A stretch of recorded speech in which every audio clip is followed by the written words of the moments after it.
Antrean truk trailer terjadi di sejumlah SPBU di kota Surabaya, Jawa Timur. Antrean panjang disebabkan karena adanya kelangkaan BBM subsidi jenis solar di Jawa Timur.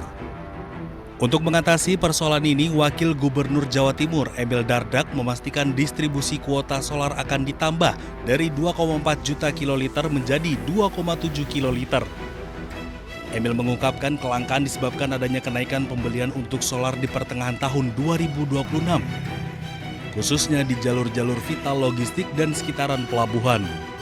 Proses distribusi solar belum sebanding dengan peningkatan pembelian. Kendalanya adalah mengangkut dari depo ke pom ini. Kalau misalnya dia lebih cepat dibelinya dibandingkan biasanya, itu pasti butuh armada tambahan. Nah, sudah ada tambahan-tambahan armada yang dimobilisasi, tapi kan terbatas. Prioritasnya kemana? Ke tempat-tempat yang vital, seperti akses pelabuhan.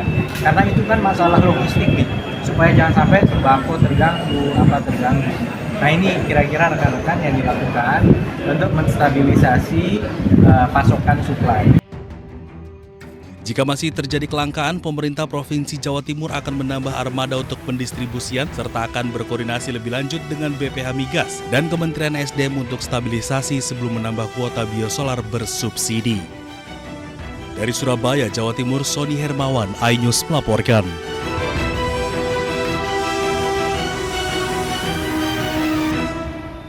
Pertama adalah harga BBM yang dilaksanakan oleh Pertamina Patraniaga.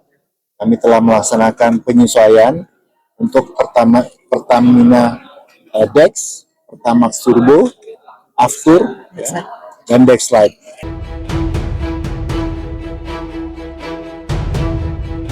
Tiga jenis BBM non-subsidi yang mengalami penurunan harga, diantaranya Pertamax Turbo turun dari Rp20.750 menjadi Rp19.300 per liter.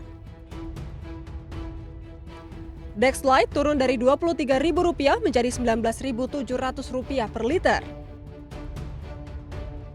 Pertamina Dex turun dari Rp24.800 menjadi Rp21.150 per liter. Dari Jakarta, tim liputan iNews melaporkan.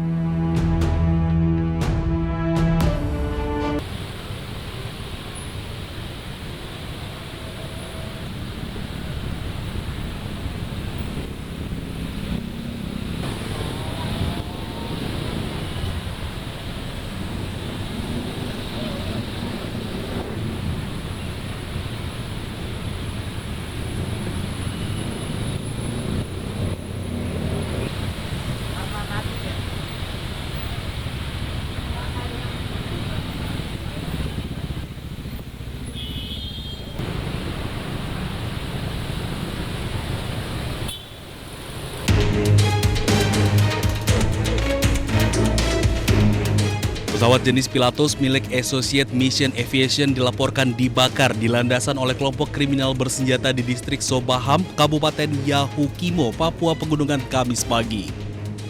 Pesawat dengan nomor registrasi PK-RCY hilang kontak saat terbang dari Bandara Wamena, Papua Pegunungan tujuan lapangan terbang IPD Kampung Balinggama, distrik Sobaham, Kabupaten Yahukimo, Papua Pegunungan. Berdasarkan informasi awal, pesawat diketahui mengangkut 7 penumpang serta pilot berkewarganegaraan Amerika Serikat Nicholas F. Goslin yang diduga menjadi korban tewas dalam peristiwa tersebut. Sementara proses evakuasi dan olah tempat kejadian perkara belum dapat dilakukan karena terkendala medan yang sangat sulit dijangkau. Faktor cuaca, kabut tebal, serta kondisi geografis yang ekstrim berupa pegunungan menjadi kendala utama. Dari informasi yang diperoleh, salah satu pesawat yang melintas di atas Bandara Balingga telah melihat puing pesawat dalam kondisi terbakar, dan sementara aparat keamanan TNI Polri belum bisa menjangkau lokasi tersebut karena keterbatasan sarana transportasi, bahwa lokasi tersebut hanya bisa dijangkau menggunakan transportasi udara. Seperti diketahui bahwa lapangan terbang Balinggami ini berada di atas perbukitan atau gunung sehingga menyulitkan aparat untuk menjangkau lokasi tersebut. Hingga kini, aparat TNI Polri belum dapat memastikan kondisi seluruh penumpang maupun melakukan pengejaran terhadap pelaku sebelum tiba di lokasi untuk melakukan pemeriksaan secara langsung. Dari Kabupaten Yahukimo, Papua Pegunungan, Cornelia Mudumi, iNews melaporkan.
Sidang pra-peradilan Roy Suryo Selasa pagi, Polda Metro Jaya dan Kejari Jakarta Selatan sebagai termohon memberikan jawaban. Tim bidang hukum Polda Metro Jaya menyatakan penyidik telah menjalankan seluruh proses sesuai Kitab Undang-Undang Hukum Acara Pidana atau KUHAP terhadap penindakan kepada Roy Suryo. Penggeledahan rumah Roy Suryo dilakukan berdasarkan penetapan Pengadilan Negeri Tangerang. Penyidik disebut juga telah menunjukkan surat tugas dan surat izin penggeledahan. Atas dasar tersebut, kuasa hukum Polda Metro Jaya meminta hakim menolak seluruh permohonan pra-peradilan yang diajukan Roy Suryo. Termohon memperlihatkan surat perintah penahanan beserta berita acara penahanan kepada pemohon dan penasihat hukumnya serta memberikan kesempatan untuk membaca dan menandatangani dokumen tersebut. Namun demikian, baik pemohon maupun penasihat hukumnya kembali menolak membubuhkan tanda tangan. Sidang pra-peradilan diajukan Roy Suryo untuk menguji sah atau tidaknya tindakan penyidik Polda Metro Jaya.